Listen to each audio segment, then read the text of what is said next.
Hey, all you comic fans out there, welcome back to Comic Book Corner, and it is me, Mike Spider Slayer. That's right, guys, you are getting ready to embark in another comic book review. That's right, and today's comic book review is Scarlet Spider, issue number 12. That's right, guys, this book is continuing after Minimum Carnage Omega. And Kaine has some lingering effects based off of the events of this series. And he's just having a hard time dealing with this situation. But Scarlet Spider, Kaine is very resilient. He's a great character, and so is this book. I have nothing but great things to say about it. It's been great. Besides this Omega Minimum Carnage BS, this book has been flawless, and the art here is done by Riley Brown, who does a phenomenal job inside this book, and Ryan Stegman still does the covers to this book, which is really nice art on the cover, and colors are done by Andreas Mosa, and and our writer obviously is Chris Yost, and it was great. Here you can see the cover art by our famous Ryan Stegman. Really good. And here we get a page of the interior art. This is Kaine as Scarlet Spider leaping out of the elevators to take care of some bad guy Santa Clauses. And really cool. And this book basically reflects on how Kaine has dealt with this event that has just passed, and dealing with the holidays, and dealing with the friends that he loves, and things of that nature. But the book does a really great job in describing our characters from past and into now, in case you forgot about them in the past few issues. We deal with what Kaine is from, where he resides at, who his friends are, which is a police officer and his husband, and he has a friend named Annabelle, who is a bartender, works in the hotel that he's staying at. And another character that I really like is, her name is Whloe, and she kind of reads people's minds, and she's a character in this book. Now, what this issue really focuses on, it focuses on a little bit more humor than what we've been used to in this particular series. And it was really good. It's really fresh to see instead of some of this depressing stuff that's been going on. But at the same time, we see Kaine struggle with himself. The artwork really does a great job in describing how strong and how big Kaine actually is compared to Whloe here. I mean, he's just huge. But the overall premise of this book was Kaine is staying at Four Seasons Hotel, and we can see that there's this group of bad guys here are after these specific diamonds. They're called Canal diamonds, and they're all getting together, and they're going to, do this big heist, and it's, at Four Seasons Hotel where Kaine is staying, and they're all going to dress up as these Santa Clauses, and we can see that if you find it right here, it says Stegman's Christmas, which I thought was kind of hysterical there. So really cool to see that. And but right in the beginning of the issue, Kaine wants to leave, and he's all wasted. He's drunk on alcohol and all kinds of stuff, and everyone's just trying to keep him to stay. And they're saying that he's really a good guy. Don't let the past be the past. But he's just having a tough time dealing with the whole Carnage thing. And Whloe's just the character in this book. She's like, every time you curse, you got to put money in the swear jar. She holds up this jar. It's just really hysterical.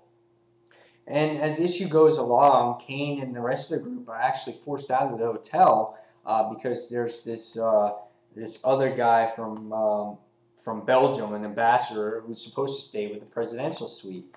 And in the actual issue, you have Wally Layton and Donald Milan just saying, oh God, this is going to make issues worse. He's just going to want to leave. He's going to want to go to Mexico like he wants. And in the meantime, we see the whole plan unfold itself in the hotel. So you got some crazy-ass Santa Clauses trying to rob all these diamonds and get all this cash. And I realized what's going on. And and they can hear it in the other room. And in the meantime, while all this is going on, they're still discussing things like Arsley and the cop and his husband, and they're talking about actually, Kaine's technology, how the suit actually, when you think about it, it heals itself. And there's just some cool tidbits here. But the whole time while this whole thing is unfolding with the Santa Clauses that's going on, Arsley's doing whatever she can to wake up Kaine, and he's sleeping, and he's all drunk and hungover, and they can't wake him because he needs to save the day, man. He's the hero in the whole thing. But you know what, Officer Layton does the right thing. He is a cop. He's going down. He's going to try to solve the situation. And let's just say that, things go all right in the issue. They work out to their advantage.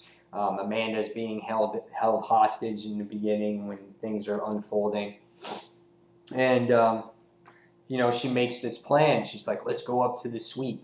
Let's go up, and there's a person there that has large stacks of cash. And so the Santas want to go up there. I mean, in the meantime, they're all trying to, again, get Kaine to be revived or get over his hangover. And as the group of Santas make their way up to the suite, we find out that Kaine comes to, and as they kick down the door, we can see that Scarlet Spider comes and saves the day. And he takes care of everything that he has to take care of. He winds up saving the hotel, and Arsley just kind of, says something to, I guess, the owner of the hotel about saying, hey, say you don't want anybody staying here at Belgium. And, because he was in his debt or his gratitude, and it looks like they're going to wind up staying at this hotel because that Belgium guy was, I guess the owner's doing them a favor, and just basically saying, hey, whatever you want, you can say. So they have to stay in the hotel. They're not forced to leave anymore. And it's just a really good issue to see, the character development in the book. You've gotten to see Kaine, how he appreciates himself, and he's overcome that thing of carnage and death, and he's learned to appreciate, Layton, and he's learned to appreciate his husband Donald and Annabelle and Arsley, and you've really got to know these characters in the book, and he's happy and he's content with himself. And as a reader of this book, you're happy with these characters too, and you want to see what goes on with them in the future. At the very end of this issue, though, you get this letter, and it says to K. Parker. You can't really see it. It says to K. Parker, and it's from Carpenter, J. Carpenter. We know who that is. And the next issue, it says The Mark. But yeah, it was a good issue. It was entertaining. Had to get you in the Christmas spirit with these bad guy Santas trying to rob all this cash from the hotel that they're staying at. And you got to see Kaine struggle with his inner demons, and he kind of overcomes that with the help of his great friends. And in the end, you see the appreciation for the characters that have been in this book from issue 1. And of course, it keeps me interested. It keeps me invested in these characters, and it keeps me invested in Kaine. And Yost does a great job on this book, and I'm so looking forward to future issues of this story. So I'm not dropping this in any shape, way, or form, and I gave this book a 4 out of 5. It's kind of a filler issue for the month of December. Not really a main storyline or anything like that, but it was just fun to read. So guys, issue number 12 from Scarlet Spider, a 4 out of 5 from me. And if you're not reading Scarlet Spider, I suggest that you do, because it is a fun read and great artwork to look at. So guys, that's it from me. This is Mike Spider Slayer. Until the next comic book review, guys, I'll see you real soon. Take care, everyone. See you soon. Bye.